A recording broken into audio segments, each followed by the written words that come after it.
El siguiente expositor se llama ingeniero Javier Jacome. Es graduado en la Universidad de Guayaquil como ingeniero comercial. Es máster en investigación de mercados.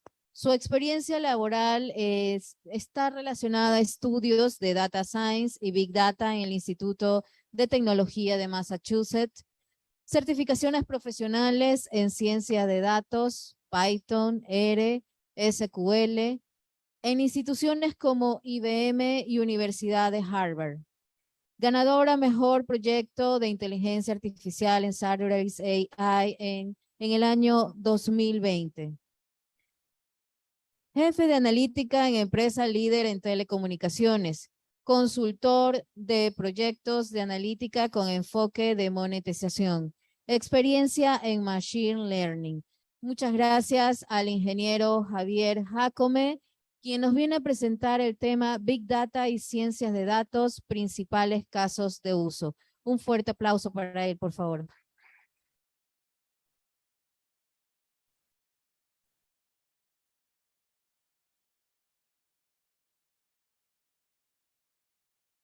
Buenas noches. Primero, muchísimas gracias a las autoridades de la universidad, de su carrera, al ingeniero Murillo, por la invitación.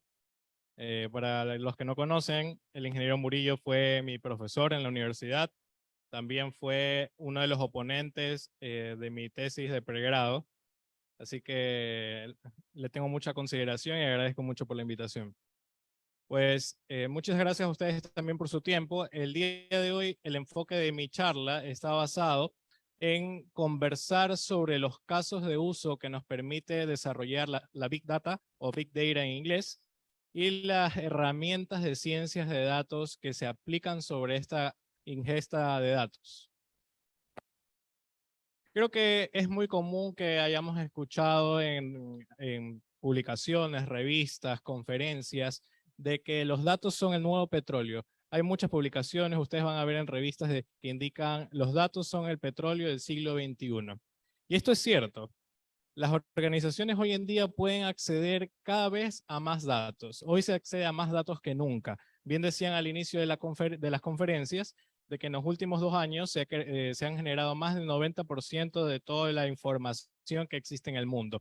Sin embargo, es importante que conozcamos que los datos no tienen ningún valor por sí solos, sino que hay que saber ponerlos en marcha, hacerlos trabajar y con ellos generar respuestas a los problemas de negocio. Hoy quiero empezar haciendo la definición de qué es un caso de uso, que es lo que estoy tratando en esta charla. Y un caso de uso empresarial lo que está basado es en una serie de acciones que nos van a permitir responder a un problema de negocio. Tenemos distintos tipos de problemas, por ejemplo, el primer conferencista, Richard, comentaba del problema de la rentabilidad en las empresas. Ese es un caso de uso específico que se trabaja para cómo optimizar los ingresos o los indicadores de rentabilidad en las compañías.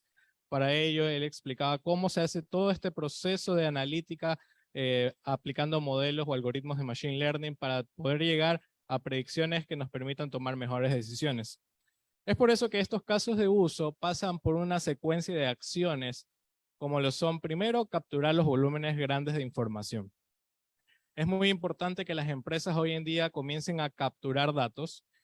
Esto en empresas pequeñas es un reto, dado que, como bien decían, normalmente cuando se invierte on-premises, es decir, en servidores que estén dentro de la misma compañía, se necesitan de grandes inversiones. Sin embargo, gracias a los desarrollos mundiales, tenemos hoy en día servicios cloud que nos permiten ir creciendo en función de la necesidad de las empresas. Y es por ahí donde nosotros y ustedes como alumnos que van a salir al mercado laboral deben comenzar a llevar a todos estos empresarios de estas pymes a comenzar a llevar información a la nube, a ir creciendo para que según la escala de la necesidad de negocio se puedan ir realizando estos modelos.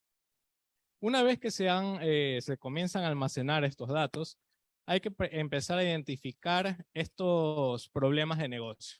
Y estos problemas de negocio existen en distintas áreas. Vamos a tener problemas, por ejemplo, en marketing. Marketing va a querer conocer el perfil de los clientes, va a querer reconocer cuáles son los clientes que están dejando de vender, cuáles son las características que definen este tipo de clientes para hacer ofertas más segmentadas. Una vez que se ha identificado el problema en específico, debemos identificar de todo ese mar de datos que se están almacenando, cuáles son los datos en específico que nos pueden servir para nuestro caso de uso. Y de acuerdo a ello, comenzar a crear ciertas tablas de información que luego vamos a ir tratando con los modelos analíticos. Luego de ello, vamos a preprocesar los datos. Suena una maravilla decir que se captura información. Sin embargo, por mi experiencia les digo, en la realidad es un dolor de cabeza cuando empiezas a tratar con los mismos. Vienen valores nulos, te das cuenta de que el asesor en el punto de venta está llenando cualquier información en el campo de género, en el campo de género pone el nombre, en el campo de nombre pone el género. Se dan casos donde te ponen una edad en un año que todavía no hemos llegado, por el 2030, y un montón de situaciones que pueden ocurrir en los datos. Entonces hay que hacer primero esa limpieza de información. Una vez que tenemos ese preprocesamiento de los datos, vamos a ir a hacer un análisis exploratorio. Y aquí es importantísimo, una de las cosas que también mencionaba Richard, el conocimiento de estadística descriptiva, estadística multivariante, porque esto nos va a permitir ir entendiendo las relaciones que tienen los datos. ¿Qué variables están correlacionadas entre sí? Ciertas causalidades que se comienzan a encontrar en los datos. Vamos a ir pudiendo ver información, no solamente con estos análisis estadísticos, sino también en el día a día se utiliza mucho la inteligencia de negocio, los dashboards que comentaba el conferencista anterior, para poder ver sumamente rápido cómo se conectan los datos y qué tipo de información nos puede ser útil. Una vez que entendemos la utilidad de esa información, ahora sí vamos al análisis en profundidad. Aquí es donde viene lo bueno. Aplicamos todos estos algoritmos de Machine Learning, vamos a hacer lo que es la ciencia de datos pura y dura. Comenzamos a hacer todo el proceso de Machine Learning que ya lo explicaron anteriormente. Y después de que hemos ya obtenido unos resultados, viene una parte muy importante del perfil de un científico de datos, la comunicación de esos resultados. No, un científico de datos no puede ser solamente una persona que tenga mucho conocimiento técnico, debe ser una persona que tenga la capacidad de poder transmitirle a los tomadores de decisión los resultados y los insights que encuentra en la información. Y finalmente, según el tipo de caso que se esté manejando, pues poner en producción un caso de uso. Un típico caso de uso que se pone en producción, por ejemplo, es un scoring de riesgo crediticio. Se trabaja en el modelo, se hacen los ajustes necesarios y una vez que se tiene un modelo sólido, se pone en producción para que cada vez que llegue un solicitante de crédito a la tienda, automáticamente, de acuerdo a las características que se llenan en el CRM de su información, el modelo nos bote un score que lo va a ver en pantalla el asesor y va a indicarle tiene o no tiene posibilidades de acceder al crédito. Los resultados de cada caso de uso van a variar en función de la industria. Y eso es algo de que vengo a conversar hoy. Voy a comentarles distintos casos de uso en las principales industrias del mundo. Vamos a ver casos en la manufactura, donde los casos de uso de aprovechamiento del Big Data y de la ciencia de datos están basados en la mejora en la eficiencia operativa, en optimizar procesos comerciales, procesos de producción, etc. En el retail vamos a hablar sobre cómo se pueden realizar predicciones para anticiparse a las demandas, cómo poder generar nuevos productos, generar innovación, nuevas ofertas en función de la comprensión de lo que están comprando los clientes en la actualidad, la correlación que tienen las compras de unos clientes con otros, etc. En cuidados de la salud, aunque no lo creamos, existe gran desarrollo también del Big Data y de la ciencia de datos. Se utiliza mucho para poder encontrar patrones de enfermedades, poder anticiparse enfermedades. También hay mucha toma de decisión, sobre todo en instituciones de salud de los Estados Unidos, que ya no solamente el médico la toma, sino que le ayudan mucho los algoritmos de Machine Learning para poder identificar posibles ataques cardíacos, posibles enfermedades y anticiparse a tratar al paciente. En lo que es la industria de petróleo y gas, pues se utiliza mucho para monitorear actividad en pozos petroleros, para buscar nuevos pozos donde explorar petróleo, para controles preventivos de toda la infraestructura petrolera, etc. En el desarrollo urbano vamos a tratar un poco sobre cómo las ciudades, las grandes ciudades están utilizando la ciencia de datos para poder entender cómo se da el crecimiento, poder anticiparse ese crecimiento en la generación de vías, de sistemas de transporte, políticas públicas, etcétera. Y en los servicios financieros, pues en los servicios financieros un tema muy importante son los sistemas antifraude o las nuevas oportunidades de mercado que sean basadas en el comportamiento de clientes, entender a los clientes para saber qué producto financiero ofrecer y que esto genere rentabilidad a la institución financiera y además sirva para que poder servir mejor a las personas. Primero vamos a hablar de manufactura. Y uno de los principales casos de uso que se dan en la industria de manufactura es el mantenimiento predictivo. Esto se traduce en prevenir las fallas de los equipos. Es importantísimo prevenir fallas de equipos para que no se detenga la producción en las industrias. Lo que se utiliza aquí es mucho la captura de información a través de IoT. El IoT es el Internet of the Things. Es decir, tenemos muchos dispositivos que están en todo el proceso de producción, capturando información de cuál es la calidad del material que está ingresando en la producción, cómo están funcionando las máquinas, si las máquinas están dando los resultados que necesitan. Y de esa manera se puede, en función de los datos históricos, predecir en qué momento va a ser necesario realizar un mantenimiento. Y este mantenimiento, lo importante va a ser de que va a ser controlado. No va a afectar a la producción y por tanto no va a afectar a las ventas.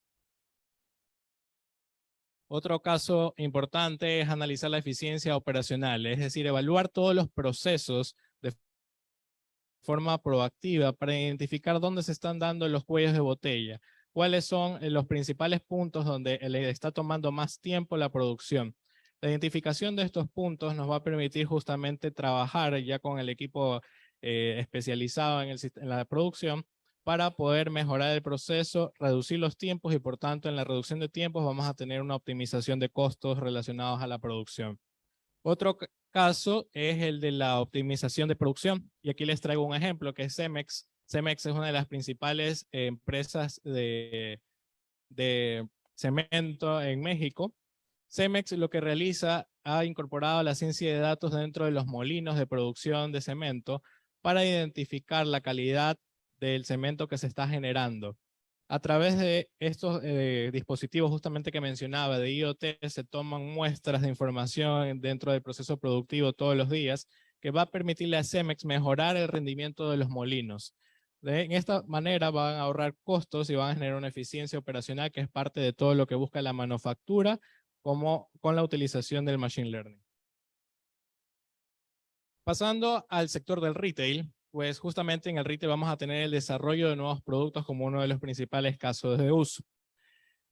Lo que se hace aquí es analizar todas las ventas pasadas. Y aquí es muy importante tener muchísima información porque los gustos y preferencias de las personas pueden ir cambiando y adaptándose con tendencias que se van dando en el tiempo, como lo mencionaba. Incluso tendencias del pasado pueden volver en el presente. Y es por eso que es importante que tener toda esta información para entender cuáles son los productos clave, qué tipo de productos están empezando a comprar nuestros clientes. Una vez que hemos entendido los productos que compran nuestros clientes, no solamente es importante saber qué productos compran, que es una información ya muy básica, sino entender cuáles son las características sociales, sociodemográficas que tienen los usuarios de estos productos y por qué lo están comprando. Identificar cuál es el mejor canal de venta de acuerdo a cada tipo de cliente. Y en función de esto, las empresas comienzan a hacer estrategias que van a permitirle tratar a cada individuo de la forma que ese individuo necesita ser tratado. Esto lo ven ustedes mucho cuando realizan comercio electrónico, por ejemplo. Más adelante voy a mostrarles un ejemplo de cómo se da en el comercio electrónico. Otro caso importante es analizar el valor de vida del cliente. Esto ustedes probablemente lo hayan visto en clases de marketing donde se habla del valor de vida del cliente. Sin embargo, la identificación de en qué parte del ciclo de vida se encuentra el cliente es uno de los principales casos del Machine Learning. Hay metodologías que son ya conocidas como el RFM, de los cuales no es necesario tener Machine Learning para hacer RFM, pero hoy en día se combina esa técnica de marketing justamente con la ciencia de datos para poderlo hacer de forma mucho más eficiente, poder detectar los patrones específicos que genera cada uno de estos clientes. Aquí lo importante es entender el comportamiento del individuo. Este individuo es un individuo que nos está comprando mucho en la actualidad. A esta persona nosotros podríamos aplicarle altos márgenes de contribución para poder aprovechar de que es un cliente fiel a la compañía. En otro tipo de clientes vamos a poder identificar esos clientes que nos han dejado de comprar. Eran buenos clientes en el pasado, ya no nos compran. A ellos se va a combinar la estrategia con detección de perfiles, conocer qué tipo de productos les gustaban, a qué tipo de perfil se parecen, y en función de ese lookalike, que se llama justamente este tipo de entendimiento, poder ofrecerle nuevas cosas, permitiendo que el cliente se reactive y volver a generar la venta. El tercer caso de uso es la experiencia de compra en la tienda en línea. Pues aquí es una de las cosas donde se ha puesto mucho énfasis. Yo conozco casos de industria de retail ecuatorianos, donde hoy en día el canal de comercio electrónico vende tanto como una de las principales tiendas en la ciudad de Guayaquil, que es la ciudad matriz de este retail. Es muy importante por eso el entendimiento del comportamiento del usuario dentro de la tienda en línea. Ahí se comienzan a analizar patrones que comienza a capturar, por ejemplo, Google Analytics u otro tipo de herramientas que nos van a permitir entender por dónde están haciendo clic los clientes, qué tipo de banners que salen en la página web le llaman la atención. De acuerdo a ese tipo de banners que le llaman la atención al usuario, saber cuál es el siguiente banner que tengo que incorporarle, qué tipo de promoción le vamos a dar al cliente en línea. Y esto lo vamos a ver más adelante en un ejemplo, es un ejemplo real que me ha pasado a mí por la compra en línea, como ahora Amazon me está ofreciendo productos. El cuarto caso de uso en el retail es el análisis y optimización de precios. Y aquí es importantísimo el entendimiento de las características de nuestro comprador, porque muchas veces las empresas pueden tener precios estándares, lo cual puede ser una buena estrategia. Sin embargo, es mejor tener precios diferenciados en función del tipo de cliente, porque vamos a poder aprovechar el margen que podemos sacar a los clientes que están dispuestos a pagar bien. Aquí lo que se logra identificar es justamente cuáles son los clientes que están dispuestos a pagar alto valor. En esos clientes de alto valor, poder hacer una especie de lookalike, que es buscar audiencias similares, identificar qué otras personas que no han sido compradores, no nos han comprado, están dispuestos a pagar ese precio, y a ellos ofrecerles ese nivel de precio. El modelo siempre se va a ir ajustando en función de las tendencias y va a ir cambiando y ajustando a cada uno de los usuarios con el paso del tiempo y con las compras que vayan realizando. Aquí está justamente el ejemplo que les mencionaba. Yo acostumbro a comprar libros en la tienda en línea de ebooks de Amazon, y he comprado algunos libros sobre Machine Learning, sobre uso de Python en Machine Learning. Y si ustedes se dan cuenta aquí en la imagen, pues actualmente estos son el tipo de referencias que me está dando Amazon para que explore. Libros de SQL para analítica, libros de Python. Aquí me pone Python para Excel, un poco de PyTorch, que son ya modelos avanzados de ciencia de datos. También leo mucho sobre negocios, porque en la ciencia de datos es importante no solamente ser técnico, sino entender de negocio. Y aquí me hace algunas, justamente de acuerdo a mi lista de deseos, algunas referencias de algunas publicaciones de Harvard que me interesaría leer. Y justamente aquí vemos cómo la ciencia de datos aplicada nos ayuda a nosotros a identificar como usuarios nuevo contenido que probablemente nos guste, y a ellos como empresa aumentar los ingresos porque están haciendo que yo como comprador me motive en ir por un nuevo producto. En el cuidado de la salud vamos a ver temas de investigación genómica. Esto es un tema clave en los últimos años. Se ha desarrollado mucho la ciencia en función de conocer cuál es la composición genética de la composición genética humana, la composición genética de ciertos virus, como por ejemplo el virus del COVID-19, entre otro tipo de situaciones que se dan en la salud. Esto ha permitido a las empresas avanzar años años en crecimiento de conocimiento científico, porque ahora van a poder analizar razones por las cuales se da, por ejemplo, el Alzheimer, que antes no se entendían. Acá la investigación a través de Machine Learning permite hacer las N combinaciones genéticas que lleven a conocer cuáles son las posibles causas de estas enfermedades. Tenemos, hay algo que se llama AlphaFold, es un desarrollo de una base de datos pública. Esto es una base de datos que está abierta a la comunidad científica, desarrollada por DeepMind, que es una empresa asociada al grupo de Google. Esta empresa lo que busca es justamente, una vez aplicado todo este conocimiento de ciencia de datos sobre toda la información genética que se ha recopilado, poder compartirla para que los científicos puedan a partir de esa información hacer estudios genómicos, estudios de enfermedades, estudios de virus, etc.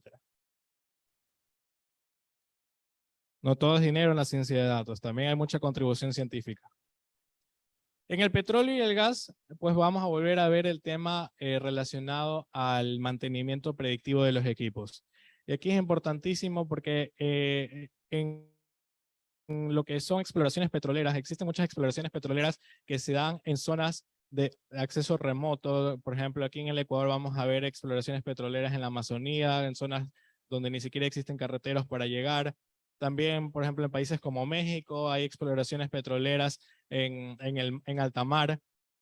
Poder anticiparse a cuándo es necesario realizar un mantenimiento permite a que estas empresas puedan tener el personal en el momento adecuado, todos los equipos necesarios para ir a hacer ese mantenimiento, lo que genera una reducción de costos asociados a una posible falla en los sistemas de producción y además controlar el impacto ambiental que se da por posibles problemas que existan en estos equipos.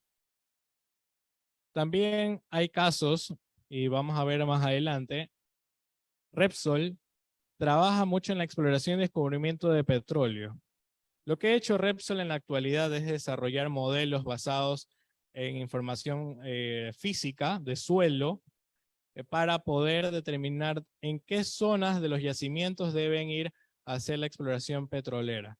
Antes lo que hacían las empresas petroleras pues se conocía, se tenía cierta información sobre los yacimientos y comenzaban a hacer huecos en tierra, a explorar en qué punto se encontraba el yacimiento y comenzar a hacer la extracción petrolera. Hoy en día no lo hacen así, sino que utilizan sensores para poder analizar el suelo, generan imágenes como la que ven ahí, que básicamente son imágenes de cómo se encuentra el petróleo en el suelo. Para ello ellos han analizado información histórica de todos los yacimientos donde han hecho exploración petrolera.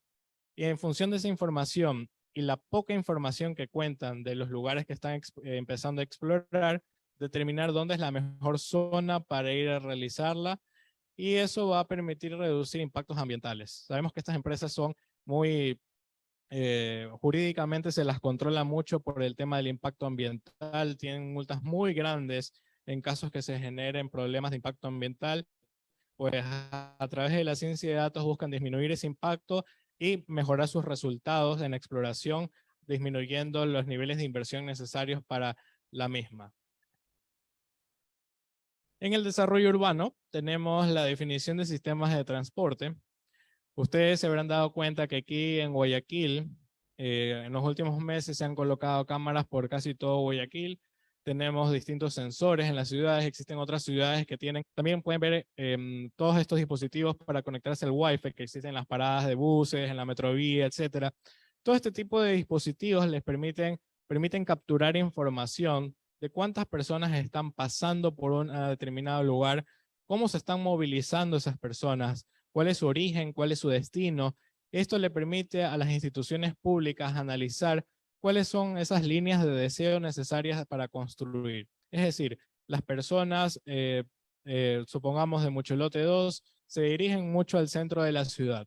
Entonces, ¿cuánto es la demanda de esa movilización? Se analiza con este tipo de información y en función de ello se comienzan a generar las posibles nuevas rutas de sistemas de transporte, incluso la creación de nuevos sistemas de transporte. Existen casos Europa, donde se analizó de que un grupo importante de personas se movilizaban en bicicleta a lugares cercanos, a distancias menores a 30 minutos, y lo que se comenzó a realizar fueron caminos específicos para que estas personas puedan utilizar este medio de transporte y puedan transitar sin ningún problema y sin cruces con los vehículos en las vías. Otro tema es la gestión urbana inteligente. Y aquí en la gestión urbana inteligente viene mucho el tema del porqué de las cámaras de seguridad. En China, por ejemplo, existe algo que se llama City Brain. City Brain es un sistema administrado por el cloud de Alibaba. Alibaba es el símil de Amazon, pero para China.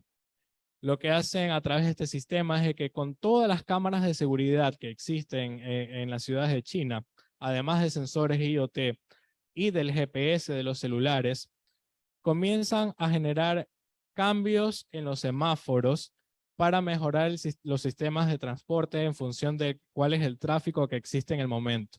No solamente se trabaja con el mejoramiento del tráfico, que se ha logrado reducir en 7 minutos las vías principales, sino que también existe, ustedes lo pueden ver en un documental que sacó Deutsche Welle, temas relacionados a multar a las personas que incumplen con las normas de movilización. Por ejemplo, un peatón, algo que vemos comúnmente aquí en Ecuador, que cruza por cualquier lado de la vía y no cruza por el paso cebra, en China es multado por el solo hecho de ser identificado por la cámara. Estas cámaras llegan a tener incluso reconocimiento facial que está relacionado con las identificaciones de los usuarios, de las personas, y automáticamente, si eres identificado, te llega una notificación de que has sido multado. Lo mismo se realiza con los temas de vehículos. Los vehículos, si han sido mal estacionados, se ubican en zonas prohibidas o incumplen, se pasaron un semáforo en rojo, por ejemplo, reciben multas. Ya no es necesario que esté el vigilante de tránsito controlando, porque este sistema que tienen en China lo realiza de muy buena manera y de hecho existen muchos comentarios en la web que indican que las personas se sienten controladas por el mismo. Sin embargo, es muy eficiente porque disminuye los accidentes, ayuda a mejorar el tráfico y de forma general mejora la gestión urbana. En los servicios financieros vamos a ver mucho y yo tengo experiencias aquí en Ecuador con temas de fraude y cumplimiento. Pues hoy en día ustedes van a notar muchas veces de que cuando realizan transacciones financieras, muchas veces estas transacciones electrónicas, si el banco en su sistema antifraude detecta de que esa transacción no es común, automáticamente la bloquea y te va a llamar por teléfono a que confirmes que realmente eres tú la persona que está haciendo la transacción. ¿Esto cómo lo logran? Pues justamente con la captura de información. Estas empresas logran capturar todas las transacciones que uno está haciendo, identificando en qué lugar, en qué ciudades las realizas, en qué tipos de horas las haces, qué tipo de consumo se realiza. ¿Es consumo de comida, es consumo por pedir taxis o son transacciones internacionales? Si tú no eres una persona que no está acostumbrada a realizar transacciones internacionales y de repente aparece una transacción de $500 cargada a tu cuenta, el banco probablemente la bloquee y te preguntará qué está sucediendo. Otro tipo de aplicaciones que se dan son la cobertura en la cobertura de servicios financieros. Lo que buscan las empresas es identificar nuevos perfiles de clientes. En esto lo que se trabaja mucho es en los bancos. Ustedes saben, aquí en el Ecuador existe una cantidad importante de bancos que están en constante pelea por ganar mercado. Lo que analizan es los clientes que tienen, qué tipo de perfiles tienen, cómo se caracterizan, en qué partes de la ciudad están. Y en función de todo este tipo de información, saber dónde colocar un ATM, es decir, un cajero, dónde poner o no una agencia bancaria, saber qué tipo de personas están comprando en establecimientos y en función de eso hacer promociones como ustedes verán en algún momento la noche Diners o la noche Visa. Todo este tipo de iniciativas se generan producto del uso del Big Data y del Machine Learning. Aquí van a ver un ejemplo, es un mensaje que me llegó a mí hace unos meses. En este caso, era una transacción que yo sí había realizado, sin embargo, no era una transacción común. Estaba utilizando un servicio de salud a través de una aplicación. Era la primera vez que hacía la compra a través de esta aplicación de una cita médica y pues el banco me la bloqueó y me pidió que confirmara la transacción. Sin embargo, no todos los bancos tienen estos sistemas tan buenos de antifraude. También me pasó alguna ocasión de que realizaron una clonación de mi tarjeta y el banco no logró detectarla. Sin embargo, ahí sirvió que yo esté atento al celular y recibí la notificación para hacer el bloqueo. Pues para ya ir cerrando esta charla, quería comentarles un poco acerca de las oportunidades que existen en el mundo de la ciencia de datos. Como ya lo dijeron anteriormente, estamos en una etapa donde se capturan grandes volúmenes de datos. Hay un crecimiento exponencial de la información. Estamos ya trabajando incluso en procesos de real time, es decir, identificando transacciones en tiempo real, haciendo promociones en tiempo real, de acuerdo a dónde están las personas, a qué tipo de productos están comprando en el momento, a ofrecerles un nuevo producto. Ya hemos llegado a ese nivel de sofisticación. Y las capacidades de integración hoy en día han crecido exponencialmente, permitiéndole a estas capacidades de data warehousing integrar todo tipo de sistemas que tengan las empresas, los NRP, los NCRM que tenga la empresa, interconectarlos en un data warehouse y tener toda esta información disponible para poder procesarla. Sin embargo, hay un gran desafío. El gran desafío que por mi experiencia profesional he encontrado es poder encontrar ese perfil demandado, pero difícil de encontrar. Es el perfil de un científico de datos. ¿Por qué es difícil de encontrar? Porque es la suma de mucho conocimiento, de muchas capacidades distintas. Entre eso, el entendimiento de los procesos de negocio, que para mí en lo personal es lo más importante encontrar una persona de que entienda de necesidades de negocio, entienda de problemáticas de negocio. Tener la mente analítica, es decir, estar siempre pensando cómo los datos me pueden servir para responder N preguntas que se vayan dando en el día a día. Conocer sobre manejo de datos, eso ustedes lo ven aquí, dentro de Sumaya tienen base de datos, es importantísimo, desde el básico SQL que se maneja en casi todo tipo de aplicaciones. Entender sobre algoritmos de analítica. ¿Por qué digo entender? Porque es fácil copiar un código que se encuentra en Stack Overflow o en alguna de estas páginas web y simplemente cambiar las variables. Sin embargo, si no tenemos el entendimiento del modelo, de cómo funciona y qué tipo de respuesta me da, podemos cometer errores y esos errores llevar a malas decisiones en las empresas. Tener curiosidad. La curiosidad es importantísima porque va a hacer de que ustedes como científicos de datos, cuando ya lo sean, puedan entender qué tipo de información podrían combinar. ¿Podría servir una variable que aparentemente nadie la utiliza? ¿Podría a partir de los datos actuales crear nuevas variables que ayuden al modelo a identificar algún patrón? Ser flexibles mentalmente, para saber de que hay la posibilidad de que en este momento tenga un modelo como el mejor modelo y de repente nos demos cuenta de que eso no está respondiendo al caso de uso específico que se está requiriendo. ¿Y qué nos toca? Prácticamente empezar de cero. Tener la flexibilidad para trabajar, estar en este constante trabajo de búsqueda, de investigación. Ser muy creativos, y ser creativos implica crear buenos dashboards, saber cómo combinar los colores, porque como bien decía el expositor anterior, un buen dashboard logra que el CEO, el gerente del área, se enfoque mucho en el buen resultado e incluso en ustedes como profesionales puedan recibir algún momento algún tipo de ascenso. Y la lógica científica es importantísimo. Y aquí en la universidad ustedes ven mucho tema de proceso científico. El proceso científico, aunque ustedes no lo crean, ustedes lo ven muchas veces en la universidad como un proceso para crear publicaciones científicas, sirve mucho en el ámbito laboral porque en el día a día de un científico de datos hay que contrastar hipótesis. Y muchas veces estas hipótesis se contrastan con simples métodos estadísticos, como luego podría llevarse también a modelos analíticos muy complejos. Pues eso es todo por el momento. Muchísimas gracias por la atención. Si tienen alguna pregunta, por favor.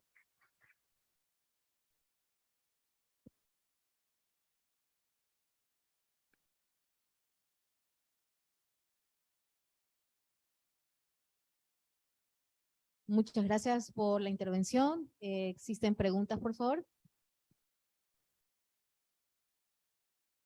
Buenas noches. Disculpe la intromisión de nuevo. Yo he visto en videos que hay tres tipos de estos. Hay analítico de datos, científicos de datos y ingeniero de datos, si no mal recuerdo. Y estoy viendo que el analista de datos y el científico de datos tienen muchas similitudes. Y entonces, ¿qué saber o qué es lo que a mí me identifica a qué ruta tengo que escoger? ¿Cuál de las tres escogería? Listo, muchas gracias por la pregunta.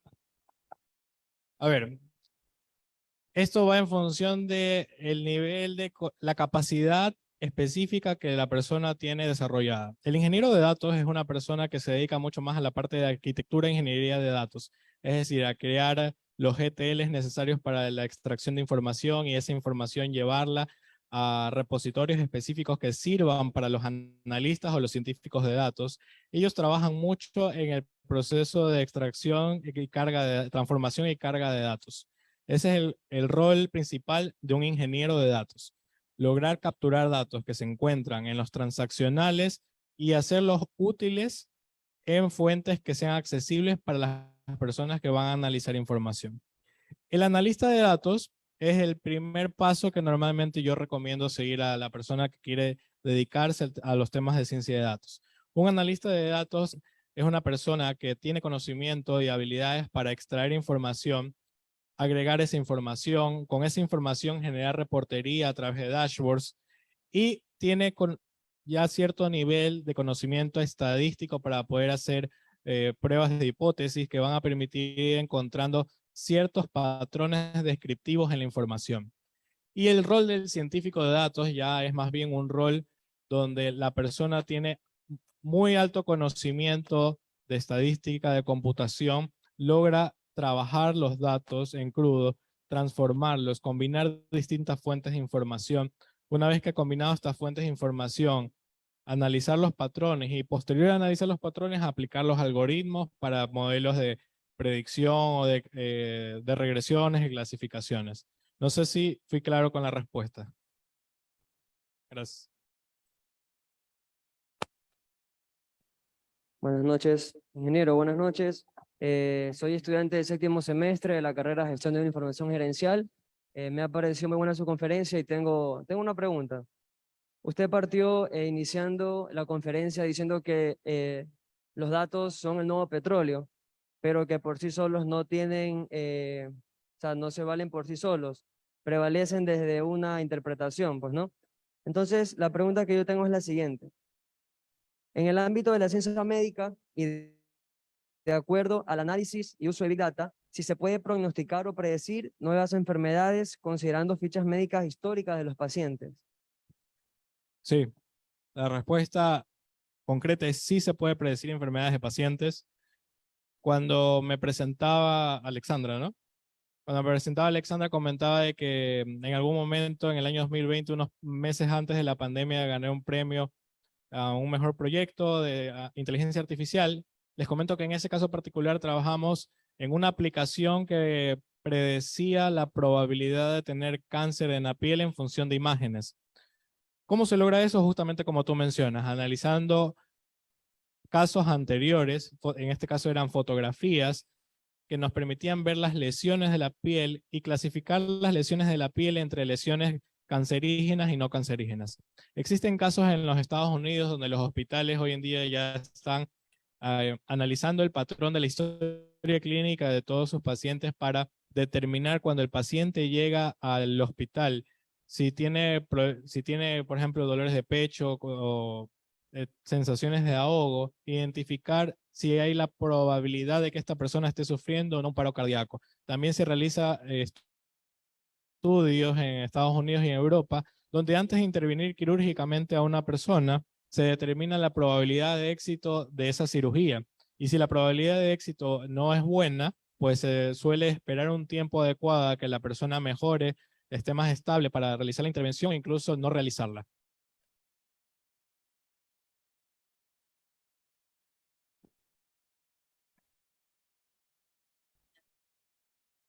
Muchas gracias al ingeniero Javier Jacome con su tema Big Data y Ciencias de Datos, principales casos de uso. La siguiente intervención la va a realizar. Vamos a proporcionar un pequeño reconocimiento de participación a nombre de la carrera por tan distinguidas participaciones y exposiciones de nuestros expositores. El siguiente reconocimiento dice lo siguiente: reconocimiento de participación A por su valiosa participación como conferencista en el ciclo de conferencias La ciencia de datos y su aplicación en un entorno empresarial, dado en Guayaquil, 7 de septiembre del 2022. El certificado, este reconocimiento va a ser entregado por nuestro director de la carrera, el MAE Paul Murillo, perdón. Magíster Richard García.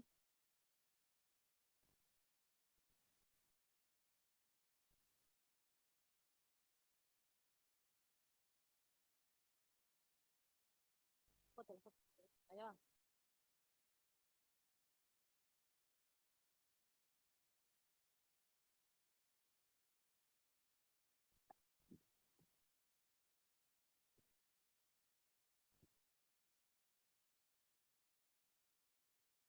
Jorge Merchán.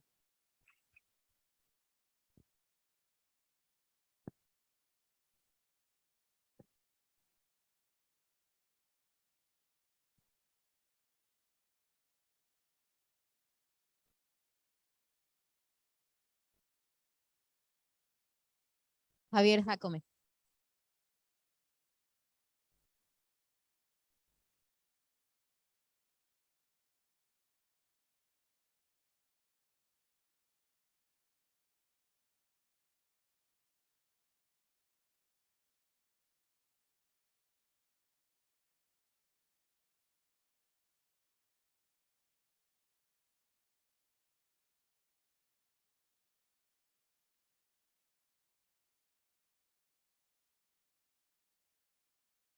Javier Sánchez.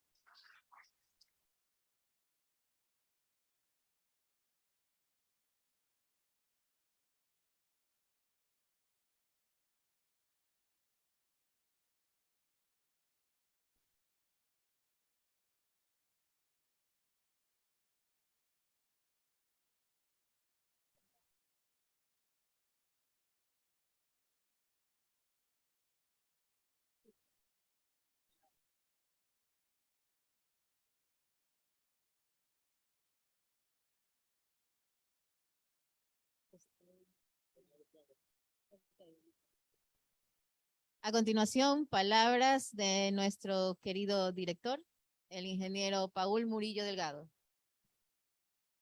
Buenas noches con todos. Bueno, primero agradecer por su presencia. Yo sé que ya es tarde, todo el mundo quiere salir corriendo para sus casas, ¿sí?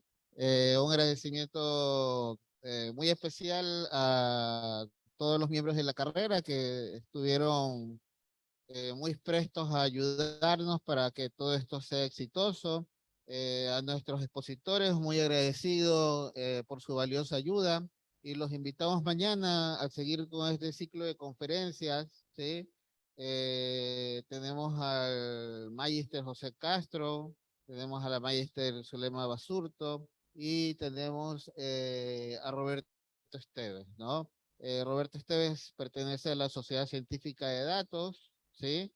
Eh, y tiene una expertise muy alta en ciencia de datos a través de certificaciones internacionales, ¿sí? Zulema Basurto es una experta que nosotros tenemos en la carrera en R, ¿sí? De hecho maneja el capítulo Ecuador para R, Mujeres Científicas, ¿sí?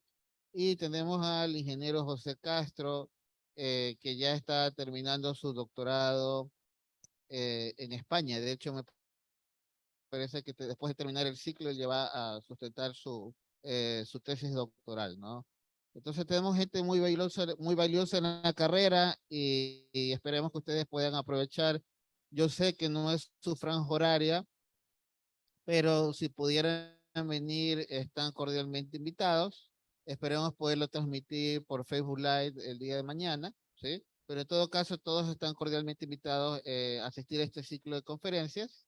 Igual vamos a tener una conferencia por Zoom a las 6:30 de la tarde con la ingeniera Marcela Murillo, ingeniera de sistemas de la Universidad Católica Santiago de Guayaquil. Trabaja para AT&T en Estados Unidos, ¿sí? Y tiene un magíster en Georgia Tech, ¿sí? Y ella trabaja justamente en ciencia de datos justamente para AT&T, ¿sí? Y ella va un poco a comentar cuáles serían las estrategias que deberían tener ustedes como futuros profesionales en ciencia de datos y qué tipo de recursos y habilidades deberían tener, digamos, para ir completando. Yo quiero ser un analista de datos, yo quiero ser un científico de datos, ¿sí? Entonces sería importante que traten de conectarse a todas las charlas que estamos dando como carrera. Muy agradecidos a todos por su presencia.